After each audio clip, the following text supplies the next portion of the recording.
Um, Hi, everyone. This is Roland Dupre, and I'm with Beth Lapin. Is that how you say it? Beth Lapin? Yeah, Lapin, Lapin. Either way.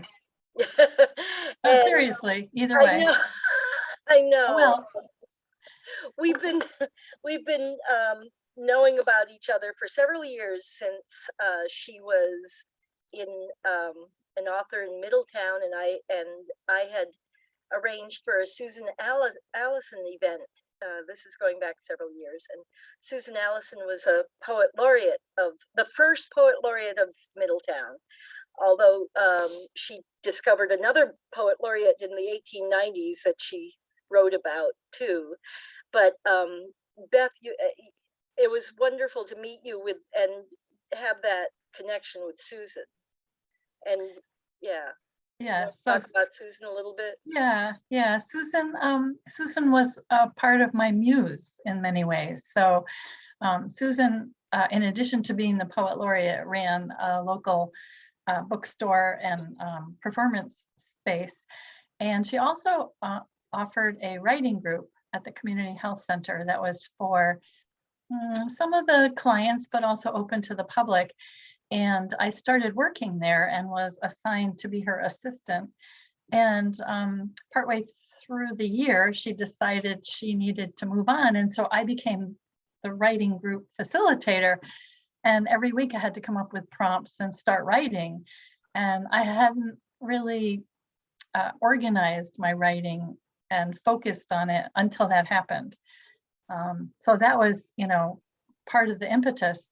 And then I went and did some of the writing that I've done. And then as Susan was, as her health was failing, I worked with her to publish her last two books of her poetry. She's very dear to my heart. And you did a great job. Those books are so fabulous. They touch me in so many different ways. I am so grateful that you were able to do that for her. It literally, the second one came out after she had passed, but she had seen it. And the last time I went to meet with her and she looked at it, as I was leaving, she did what we call in social work a doorknob disclosure. And I'm just about ready to go to actually my grandson's birthday party. And she says, I'll be dead in 2 weeks. And I was like, whoa, what? Wait a second. So I had to go back and sit down and talk to her. And her mother had had a premonition of when she would be passing. And Susan had the same thing. I said, she goes, I just feel it. I just feel like that's what's going to happen. And I kept getting these texts from my daughter. Aren't you coming? We're waiting for you. Can't you hurry up and get here? And I was like, not really. I have to sit here for a few minutes. And, wow.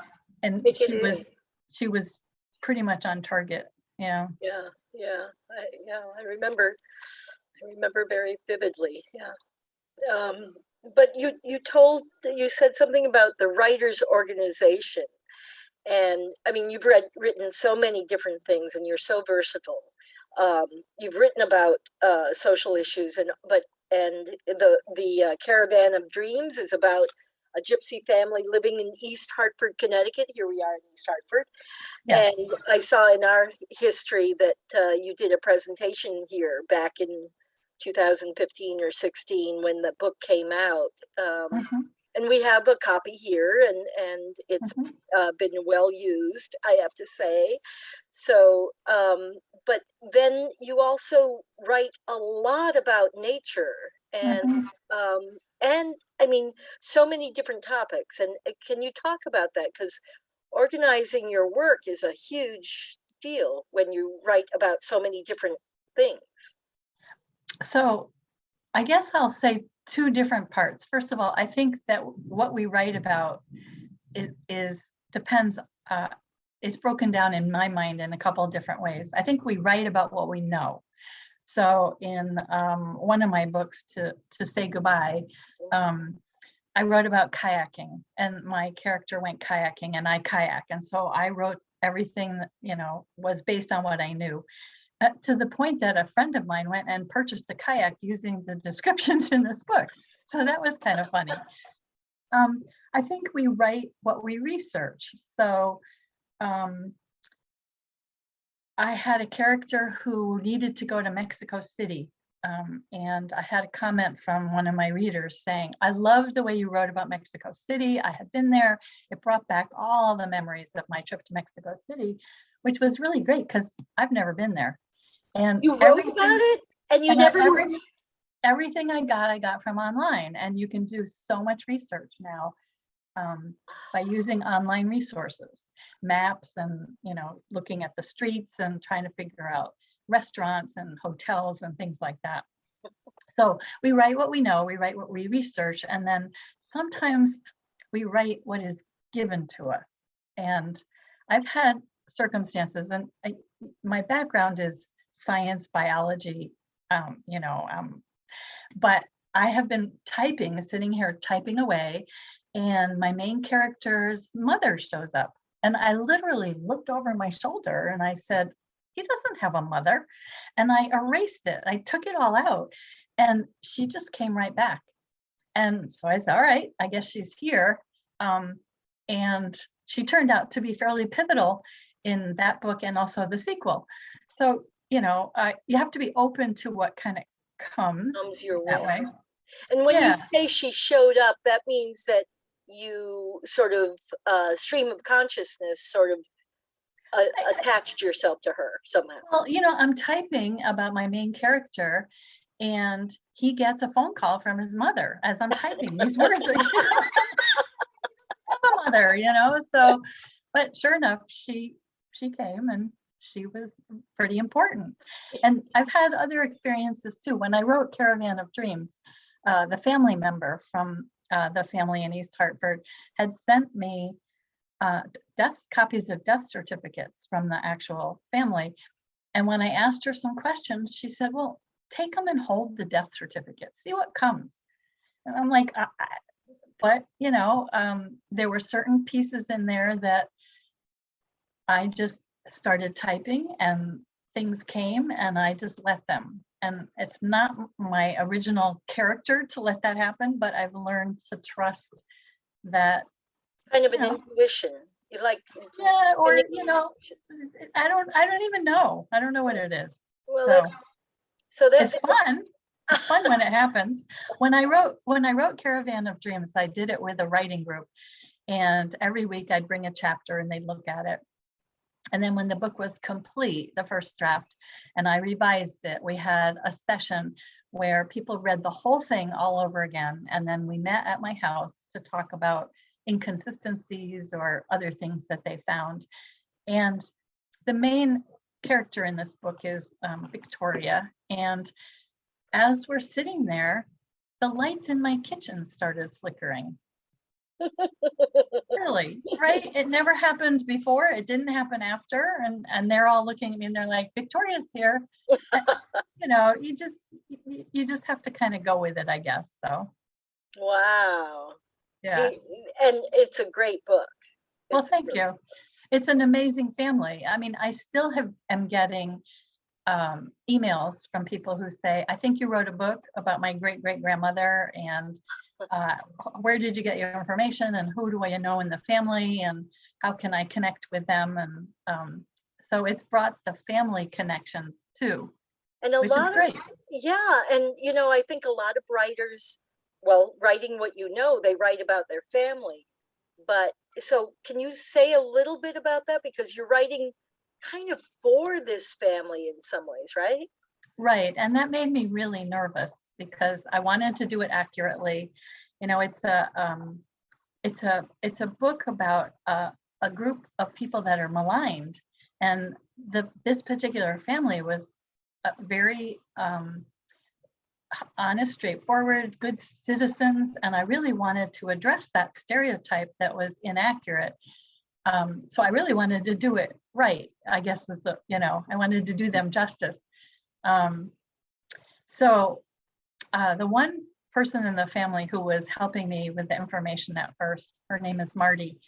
And she was helping feed me information, sending me information and stories and clippings from newspapers. And she was in New Hampshire, and I went up to visit her, and I had not shared anything I had written yet. And so I printed out a chapter, and I drove up there. We sat outside, we talked for the afternoon, and before I left, I gave her this chapter. So one of Thomas and Victoria's children, little Morris, was a young boy who died while they were camping in Norwich. And I had his death certificate. I knew he died of acute indigestion. And so I had to do something with that. And I made what I thought might be a reasonable way that he died. And I was nervous about telling her, because if she didn't like it or whatever, then she'd stop sending me information and I couldn't write the rest of the book. But I also wanted to do it in a way that I thought was respectful. So I drove home from New Hampshire, and it's like, 3.5 or whatever hours. And the next day I got a letter, and she said, "Now I know what happened to Morris." And I was like, oh, thank goodness. So whatever you wrote was real enough that it really resonated. Yes, and she's a very generous person also. So she's open-minded, and that always helps. But That does so. right. And you had, go ahead. Well, I was going to say, you asked a little bit about the writing process, and for me personally, I find that in order to really write fiction, I have to be able to devote the time and the mental space and energy to really focus on it. You have to really get into it. And if I have some other stuff going on and I just don't have that energy, that's not what I can do. I can journal, I can blog. I've written a couple of family publications, but I can't write the fiction. It just, I have to have the energy and the capacity to get inside and stay long enough. You get to know the characters and there's so much to it, isn't it? When you invent a story. And that's what we're doing, really. You're inventing a story, aren't you? Yes. And all of those things, you have to be inside the whole shebang to do it, to choose those pathways, right? Right. In one of my books, there's one character who's kind of depressed, and she gets addicted to her pain medication, and so she leaves her family because she doesn't want to bring distress to them. And she starts off in this whole brand new place, and she's going to set up this apartment, and so she has to go shopping for some things and everything. And so I found myself walking in the store and then saying, "Oh, that would be great for the apartment." Wait, it's not me. It's not me that needs it. So you really do, it becomes very integrated into you when you're writing, especially about the present moment. When I was writing Caravan of Dreams, that happened in the past. And so even though I felt really connected to the characters, I knew the difference between them and me. They don't. And also, they don't. Well, they weren't fictional characters in some ways. They were actual people. They were a real family. And you were basing it on real events too, weren't you? Yes. I did as much as I could. There were newspaper clippings. The way I got started writing that book was a newspaper clipping that I saw in the Middletown Press in 1996.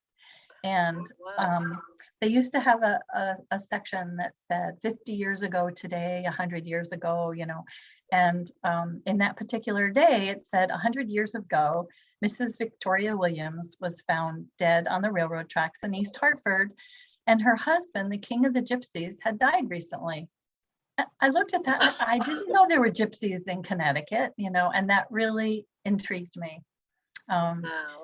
So yeah, back in 1996, it was really hard to find information. But then after I wrote the first fictional book, my writing group encouraged me to get started on a second one. And so by then it was 2010, I think. And so there was so much more information online that I could garner, and I could read about Gypsy traditions and get photos. And then I ran into this website that talked about the Rumney Chal, which are the Gypsies from England. And it had all these surnames, the Coopers and the Wells and the Stanleys. But all I knew was her name was Victoria Williams, and I didn't know her birth name. But then I found this chart, and it was all of their whole kids and the whole thing. And at the bottom, it had an email address. And so I contacted that person, and that turned out to be Marty, the woman who had shared all the information with me. Oh, wow. Which So I never, yeah. So I was under the impression that the family had contacted you, but really you contacted them. Right. And anybody else in the family, I was very naive. I sent this person, I didn't know who they were, a thing. And I said, I'm writing a book about your family. Would you like to talk to me? And most people in that family would have said no.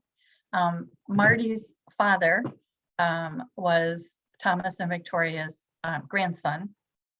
And he was born in the hotel in East Hartford. Oh, wow. And her father had died when she was about 5. And so she remembers certain things about him and his family, but her mom raised them pretty much. And it wasn't until she was in her 50s that she discovered that her father and his family were Gypsies. Oh, she didn't know that. Oh, Mm-mm. my. She would say, I knew that his sister told fortunes, but I thought that was what everybody did. Right. So, wow. yeah. So she's part Gypsy and part what they call Gaji. And so she was more open to the idea of sharing that information. And she had put together some information for her children and grandchildren because she wanted them to have their heritage. So she was very supportive of the idea of putting together the book so that she could share it with the family. And this has become kind of a legacy in some ways for that family, doesn't it? Well, it's a funny thing, it's just when these people keep coming out of the woodworks. There's a woman in like Willimantic area who discovered, she came to one of my discussions, and her mother had been the descendant and married someone outside and would not talk about it because of the stigma attached to it. Oh, And sure. so, she didn't know, again, this woman who's still alive did not know that her family had come from this background at all until later. It's something how we it depends on context and where we are in history, but I think a lot of us are embarrassed by our family's history for whatever reason. I remember my grandmother was supposedly Native American, but she absolutely refused to talk about it and denied it. And because it was a stigma, and it was about prestige, at that, in one era or any era, it was not very prestigious to be a Native American at all. Well, also though, I've talked to some of the people who are Wangunk from the Middletown area, and particularly one person, and his grandmother said, don't ever tell them you have to stay behind the radar because it's just not safe. It was more for their family, it was a matter of safety. Yeah.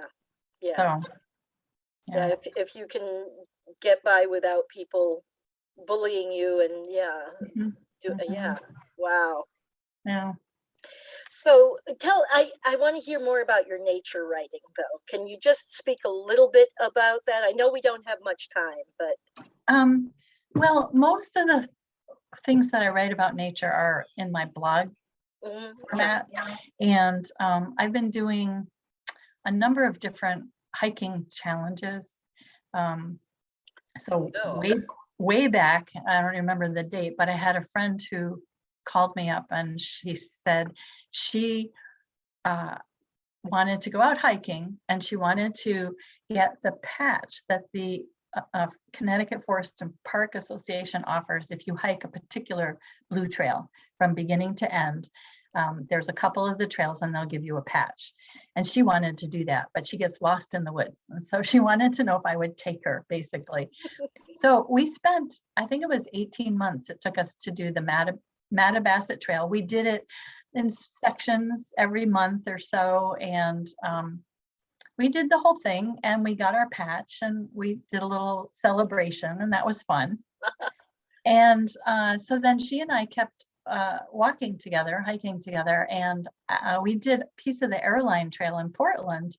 And for some reason, we talked about how much we used to like Friendlies as a child. And we decided to go to lunch in Cromwell at the Friendlies that was open at the time. And then we started talking like, how many Friendlies are there still? And at the time there were, I think, 22. And so we decided we would go to all the Friendlies in Connecticut. We would find a hike nearby, we'd go on our hike, and then we'd reward ourselves by going to Friendlies for lunch. And we did that. And the Friendlies in Cromwell gave us a little party at the end, and we could invite 20 of our friends. And they gave us sundaes, and they gave us coupons, and they gave us a little water bottle and a little backpack. And I mean, it was pretty much, it was awesome. Wow. But those, those are inspired by whatever's out there. And lately I've been doing the DEP hiking challenges, and those are predetermined sites. And I've been doing more photos without words. Yeah. So. Well, I've visited your blog several times. So yeah, it's a great thing that you can do, just letting people know. I mean, writing is communication, and boy, those photos are great because that. And that was my goal, is to excuse me, get people out Yeah. and aware of the challenge. And some of the sites are amazing. I've never been, I've been to a lot of state parks and I hadn't been to some of these. So wow, what a great idea. What a great idea. Yeah. So we're coming down to the wire here. Is there something else that you want to say about writing or about your books or about anything? I don't know. Anything. I guess maybe one of the things to say is that getting published is really hard. And my first book was taken on by a small press, and pretty much all the books that got sold, I sold. And so since then, I've been doing self-publishing through the Amazon Kindle Direct program. And it's really user-friendly. It's very easy. You get a significant amount of the money you get back, whereas the small press, I would get like a very small amount. So I would really encourage anybody who's thinking about it to go ahead and do it. You can design your own cover. I have, I just real quickly, I put together these two different, it's hard to see them, but Cooking with Cousins. Cooking with Cousins. Yeah, right. So this was, sorry, it's hardly, but you can see it's a large format book. It's is that one that you print 300 pages. Print on demand? Is that one that you print on demand? Yeah. And I'm sorry, it's like it doesn't really come out very well, but this was an offshoot of the fact that we couldn't get together at Thanksgiving during 2020 because of COVID. And so everyone was like, do we have recipes? We now have to make everything, Oh man, that's great. What a great idea. So the first 150 pages are desserts because that's what's important in our family. And the rest of it, and it's all contributed by cousins. And then there's some family history in there. And this is such a great idea. I think everybody should do this. I can't get it so you can see this. No, that's okay. This is in the back here is a family portrait taken before my grandfather left the old country and came here. So this is actually my grandfather right here. So that's in the back. Yeah. Wow. And I have recipes in there from his mother. Anyway, so that's one big thing. I did a very small thing here about my uncle. It's a little memoir about my uncle, and it's only 100 and whatever pages, and it's clearly smaller. And I've done all of these for free, basically. Well, And your time is valuable, yeah, though. yeah, but no, but I mean, they don't charge me anything. That's what I meant. Oh, Okay, so, and they only charge you for the printing. And so a book like this costs maybe $3 to print. And wow. so you can set it up on their place and sell it for whatever you want. And Amazon keeps a small percentage and then you get most of that money. In Hmm. these two books, I have set the price at the cost because they're for my family, basically, Hmm. so. Yeah. But Caravan of Dreams was done the same way through Create Space, the same with my other books. And they're all different and you can design your own covers. You can hire them to do things, but it's very user friendly. So you have to do all the work selling. Yeah. But I found, no big company is going to take on most people. And so you're going to have to do all your selling anyway. Mhm. So I would really encourage everybody to take it on. Take it on. It's very user friendly. So That's well, that's a great advertisement for Amazon, I guess. I know, I don't know if I like that part, but But it is but anyway, free. It's free, and they only take a small percentage of the actual sale. yes, Yeah, yes, so it's yes. not. And they handle it all for you. They deposit your royalties in an account and Nice. yeah, so. Wow. That's the way to go, I guess. Well, it was for me, let me put Yeah. it that way, and certainly And for my family things, so. I think, and there are other self-publishing sites out there too, I think, right? And So, I really am not familiar with them because I've right. been really happy with this. This is So, great. So, yeah. yeah, cool. Yes, so thank you for having me and giving Thank me a you. chance to talk a little, and especially since East Hartford was the home of my Gypsy family. I have a lot of affinity and I've gone to the cemetery there a couple times to visit with them, so. Oh, our cemetery is just glorious. That Center Cemetery has so much history. It's incredible. Yeah. Yes, yes. So Thank you so much, Beth. thanks for having me, and it's good to see you. It's good to see you too. I'm going to end this, okay? Bye. Okay.